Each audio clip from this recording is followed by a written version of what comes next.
Bienvenidos y bienvenidas a nuestra séptima semana de la lectura cronológica de la Biblia. Y bueno, ya hemos pasado todo Génesis, también estuvimos viendo ahí metido el libro de Job, también estuvimos viendo después Éxodo, el libro de Levítico y ahora arrancamos con el libro de Números, que es el cuarto libro del Pentateuco. El nombre de este libro es bastante interesante, ¿no? Números.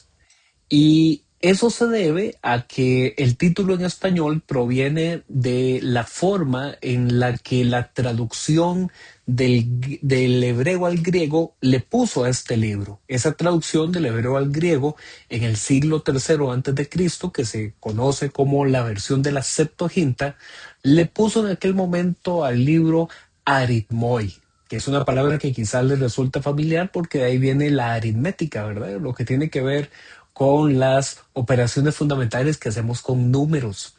Pero si nos devolvemos a la forma en la que los judíos se referían a este libro en la Tanakh o en la Biblia hebrea, lo que para nosotros es el Antiguo Testamento, en realidad el nombre de este libro es mucho más descriptivo de su contenido.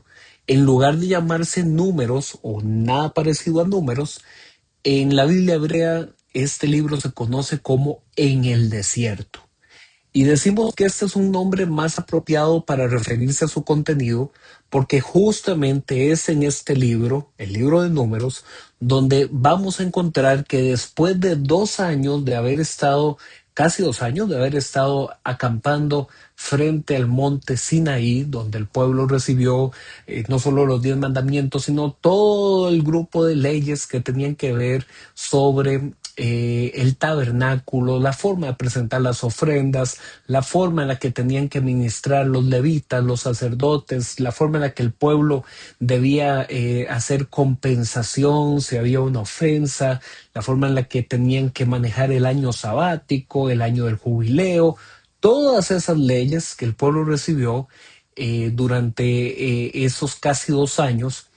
En el libro de Números, que repito, su nombre más apropiado sería En el desierto, vamos a ver cómo el pueblo otra vez vuelve a levantar el campamento y vuelven a reiniciar su marcha en el desierto.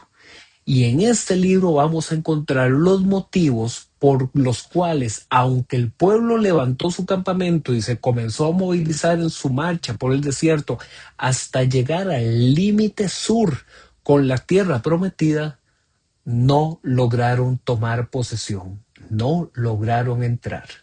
Vamos a estar viendo en las siguientes lecturas de estos días por qué.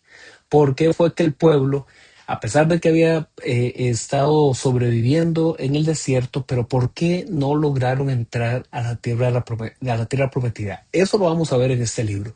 También en este libro vamos a ver y por qué Moisés no entró a la tierra prometida. ¿Qué pasó ahí? También eso lo vamos a estar viendo. Las escenas o los episodios que vamos a encontrar en este libro son como un reinicio del itinerario de viaje que el pueblo de Israel va a tener desde Sinaí hasta llegar a la llanura de Moab, que eso queda cerca de Canaán, en la región de Transjordania, es decir, al lado oeste del río Jordán. Pero a la vez en este libro se conservan diferentes narraciones paralelas de historias que ya habíamos visto en el libro de Éxodo y en el libro de Levítico. Así es que no se sorprendan si algunos de esos episodios les resultan familiares. En Números se presenta también episodios de rebeldía, episodios de maldad en el pueblo de Israel. Este es un libro donde a nivel literario predomina la narrativa, es decir, hay un redactor que tiene propósitos definidos para describir tramas y eventos hacia un desenlace, hacia un clímax de la historia. En este caso, entonces, son relatos de tipo viaje. ¿Okay? Son relatos de viaje. Se salió de tal lugar, se llegó a otro lugar y qué pasó en el medio. Pero también vamos a ver que en este libro hay listas de censos, hay mandatos con reiteraciones de la ley de Dios dada en el Sinaí. Entonces, por esta diversidad de géneros literarios y niveles temáticos, es que algunos especialistas han propuesto que la composición literaria de este libro, al igual que el resto del Pentateuco, fue el desarrollo de un trabajo acumulativo de siglos, al igual que el Génesis, el Éxodo y el Levítico que ya vimos.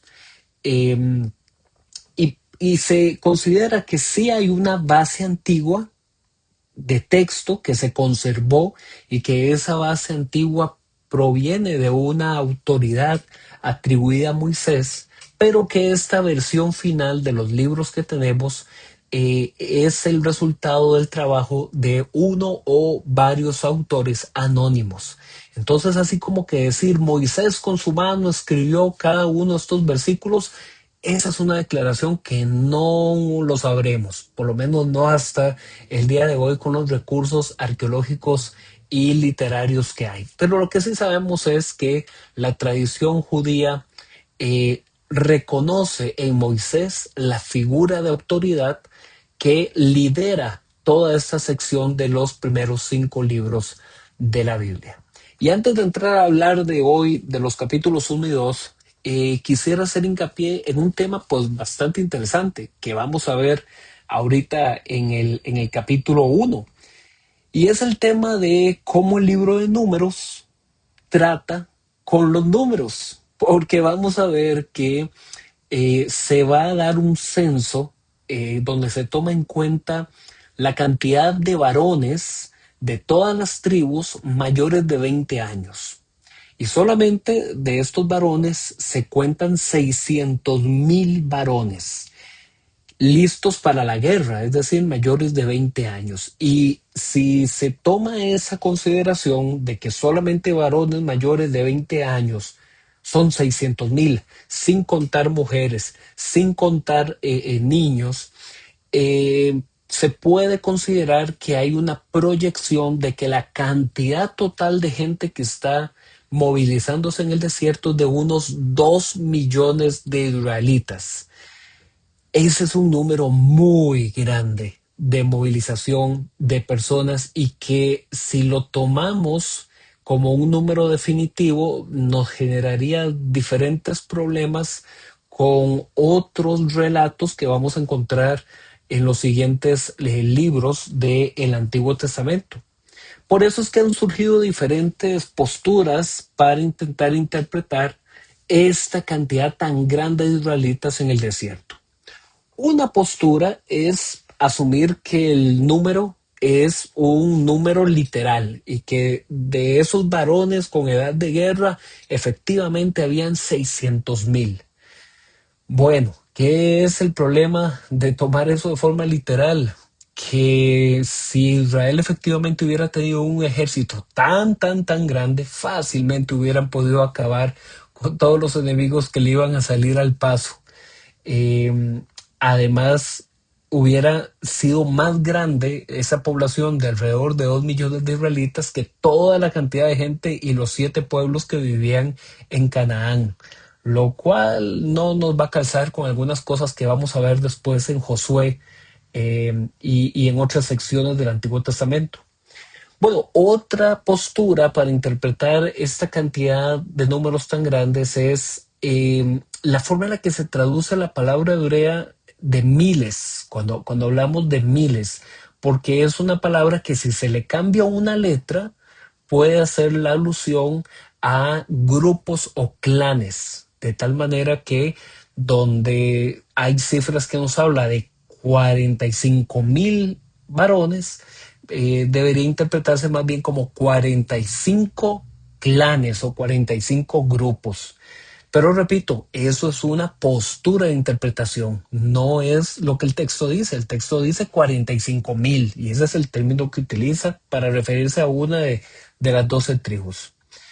Otra postura que personalmente creo que es una postura que le hace más justicia al tratamiento literario de todo el Pentateuco es entender que estos son datos simbólicos, de que no sabemos si efectivamente era 45,000, 10,000 o 500 o cuál era el dato de un registro civil exacto de un censo, sino que si entendemos estos números como una forma simbólica de representar el gran pueblo de Dios.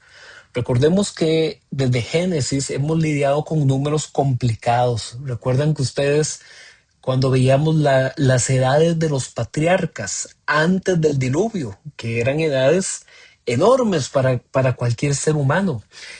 Tal hombre vivió 600 años, pero después el otro vivió 800 años, 700 años, hasta llegar a Matusalén con 969 años.